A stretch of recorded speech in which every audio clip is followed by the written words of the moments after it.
ലോക ചരിത്രത്തിൽ ധാരാളമായി തർക്ക വിതർക്കങ്ങളും വാദപ്രതിവാദങ്ങളും ഖണ്ഡന മണ്ഡനങ്ങളുമൊക്കെ നമ്മൾ പലപ്പോഴും കേൾക്കാറുണ്ട് പല കാര്യങ്ങളെ ചൊല്ലി. പക്ഷേ ലോക പ്രശസ്തരായ പണ്ഡിതന്മാരുടെ ഇടയിൽ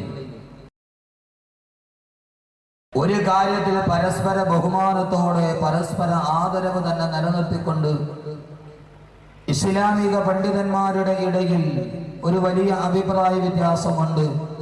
മക്കയ്ക്കാണോ ബഹുമാനം കൂടുതൽ, അതെല്ലാം മദീനയ്ക്കാണ്. ഏറ്റവും കൂടുതൽ പവിത്രത ഏത് ഭൂമിക്കാണ്? ഇക്കാര്യത്തിൽ ഇസ്ലാമിക ചരിത്രത്തിലെ പണ്ഡിതന്മാർ തമ്മിൽ നമ്മെ വല്ലാതെ വിസ്മയത്തിന്റെയും അനുരാഗത്തിന്റെയും അത്ഭുതത്തിന്റെയും അത്യാഗ്രഹത്തിന്റെയും പദവിയിലോട്ട് കൊണ്ടുപോകുന്ന ഒരു വല്ലാത്ത തർക്കം നമുക്ക് കാണാം. ഭൂരിഭാഗം പണ്ഡിതന്മാർ അത് ഏറ്റവും കൂടുതൽ പവിത്രത മക്കയ്ക്കാണ്. ഒരു വിശ്വാസിയുടെ ജീവിതത്തിൽ ഏറ്റവും പ്രധാനപ്പെട്ട അവന്റെ വിശ്വാസം ബന്ധപ്പെട്ട് കിടക്കുന്ന രണ്ട് നഗരങ്ങളാണ് മക്കയും മദീനയും.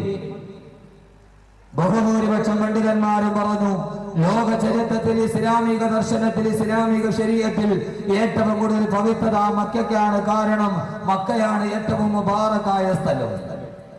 അതിനവര് തെളിവായി പറഞ്ഞത് അള്ളാഹുവിന്റെ വിശുദ്ധമായ ഖുർആനിൽ അള്ളാഹു തന്നെ പറഞ്ഞിട്ടുണ്ട് മക്ക പവിത്രമാണെന്ന്.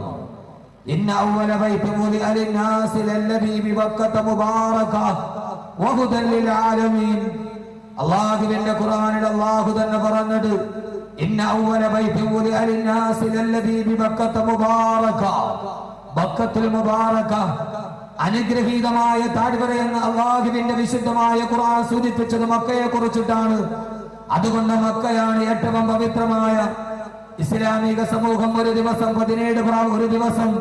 5 പ്രാവശ്യം അവർ നെഞ്ചു തിരിച്ചു വെച്ചിരിക്കുന്ന കഅബാലയം എന്ന ലോകത്തിന്റെ ഏറ്റവും വലിയ പുണ്യഗേഹം.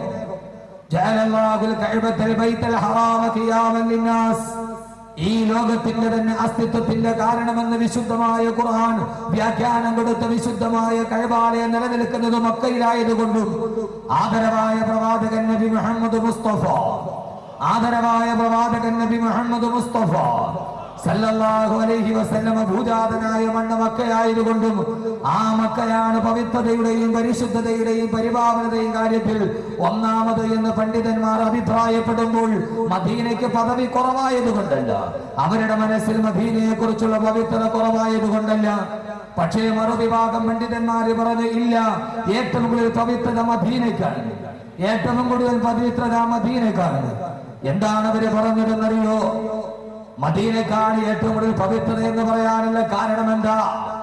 അള്ളാഹുവിന്റെ വിശുദ്ധമായ ഖുർആൻ തന്നെ ലോകത്തോട് പറഞ്ഞ ഓമാ അർസൽനാക ഇല്ലാ റഹ്മത്തൻ ലിൽ ആലമീൻ, ഓമാ അർസൽനാക ഇല്ലാ റഹ്മത്തൻ ലിൽ ആലമീൻ.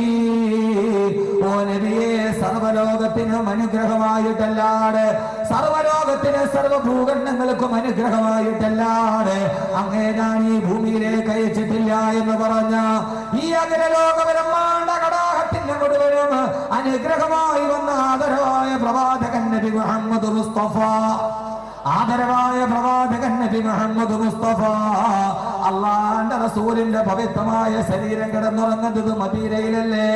അതുകൊണ്ട് മദീനക്കാണ് പവിത്രതയെന്ന് ഇമാമു ദാരിൽ ഹിജറ എന്ന അപരനാമത്തിൽ അറിയപ്പെടുന്ന ഇമാം മാലിക് റഹ്മത്തുള്ളാഹി തആല അലൈഹി അടക്കമുള്ള പണ്ഡിതന്മാര് പലപ്പോഴും പറഞ്ഞിട്ടുണ്ടെങ്കിൽ എന്റെ പ്രിയപ്പെട്ട സഹോദരങ്ങളെ, പരസ്പര ബഹുമാനം നിലനിർത്തി മറ്റൊന്നിനെ ഇകഴ്ത്താനല്ല, മറ്റൊന്നിനെ താഴ്ത്താനല്ല, ഒന്നിനോടുള്ള അനുരാഗം മനസ്സ് മുഴുവനും നിറഞ്ഞു നിൽക്കുമ്പോ മക്കയാണോ മദീനയാണോ അനുഗ്രഹീതമെന്ന കാര്യത്ത് ലോക പ്രശസ്തരായ മഹാരഥന്മാരായ പണ്ഡിത പടുക്കൾ പോലും തർക്കം പറഞ്ഞ ലോകത്തിലെ ഏറ്റവും വലിയ പുണ്യമായ ഗേഹമില്ലേ, ആ ഗേഹമാണ് മദീന.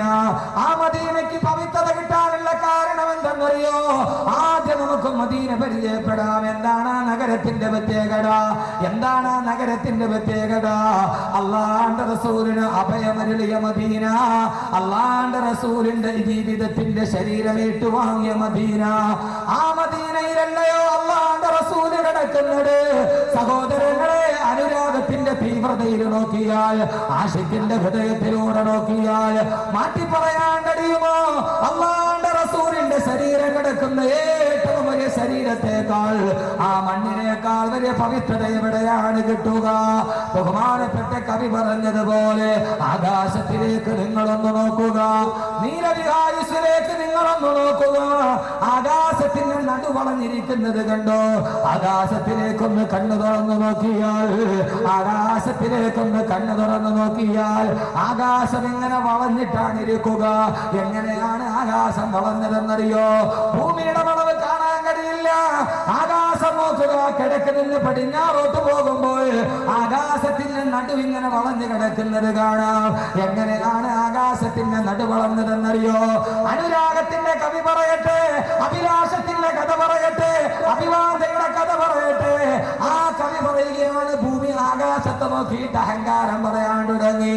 ആകാശത്തെ നോക്കിയിട്ട് ഈ ഭൂമി അഹങ്കാരം പറയാൻ തുടങ്ങിയത്രേ. ആകാശമേ, എന്റെ മുകളിലാണ് നിൽക്കുന്നതെന്ന് കരുതി നീ വല്ലാതെ അഹങ്കരിക്കണ്ട. ആകാശമേ, എന്റെ മുകളിൽ നിലനിൽക്കുന്നു എന്ന് കരുതിയിട്ട് ആകാശമേ നീ വല്ലാതെ അഹങ്കരിക്കണ്ട.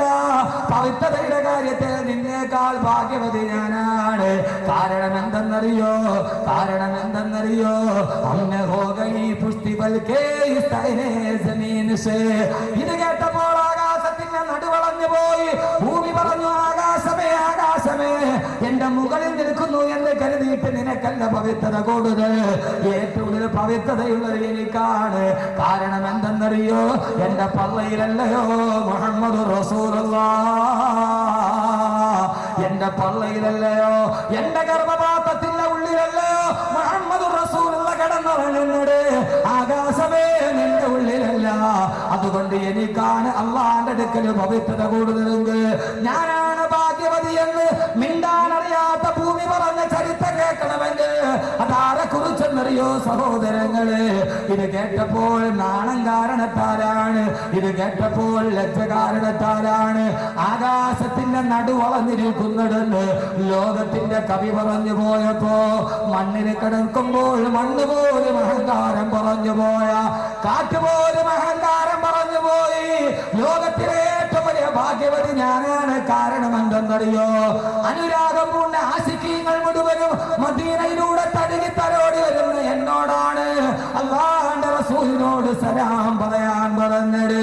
ഇന്നിൽ തിയാരി ഹസ്സബാ യൗമ ലൈലാ അർദിൽ ഹറം ബല്ലഗ സലാമി റൗളതൻ ഫീഹൻ നബിയുൽ മുഹ്തറം.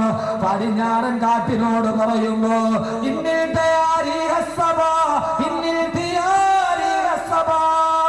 അലമാലകളുടെ മുകളിലൂടെ കപ്പല് പോകുമ്പോ, കപ്പലിന്റെ മുകൾ തട്ടിൽ നിൽക്കുമ്പോ, ആ കപ്പല് മദീനയുടെ ഭാഗത്തേക്കല്ല, കപ്പലിൽ നിൽക്കുമ്പോ പാഞ്ഞു വരുന്ന പടിഞ്ഞാറൻ കാറ്റിനോട് അനുരാഗത്തിന്റെ ഭാഷയെ, പടിഞ്ഞാറൻ കാറ്റേ നീ പോകുന്നത് മദീനയിലേക്കാണെങ്കിൽ ഇന്നിൽ തിയാരി ഹസ്സബാ, ഇന്നിൽ തിയാരി ഹസ്സബാ യൗമ ലൈലാ അർദിൽ ഹറം.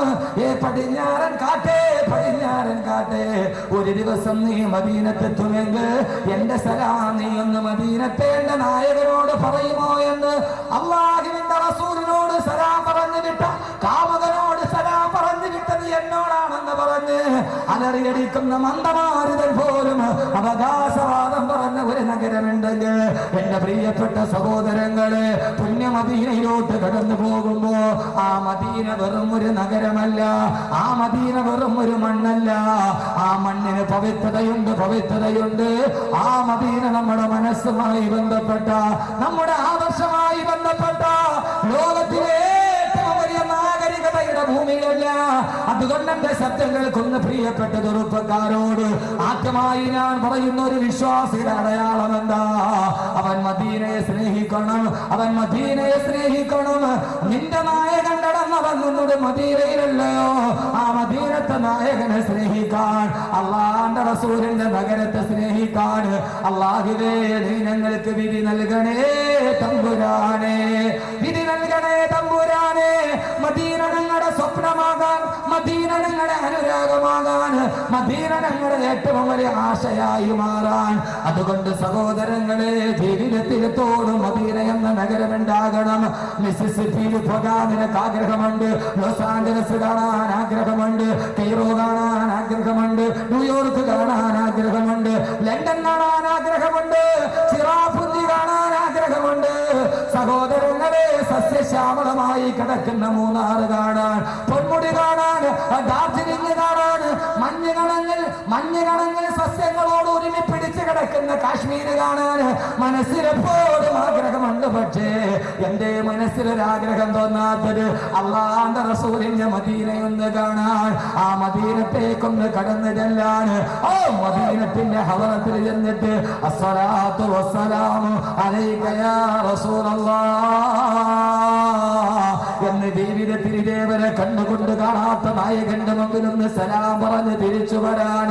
അതുകൊണ്ട് സഹോദരങ്ങളെ, മദീന കാണാൻ കഴിയണം, മദീനയെ സ്നേഹിക്കാൻ കഴിയണം, അനുരാഗത്തിന്റെ പ്രതീകമായി മദീന മാറണം.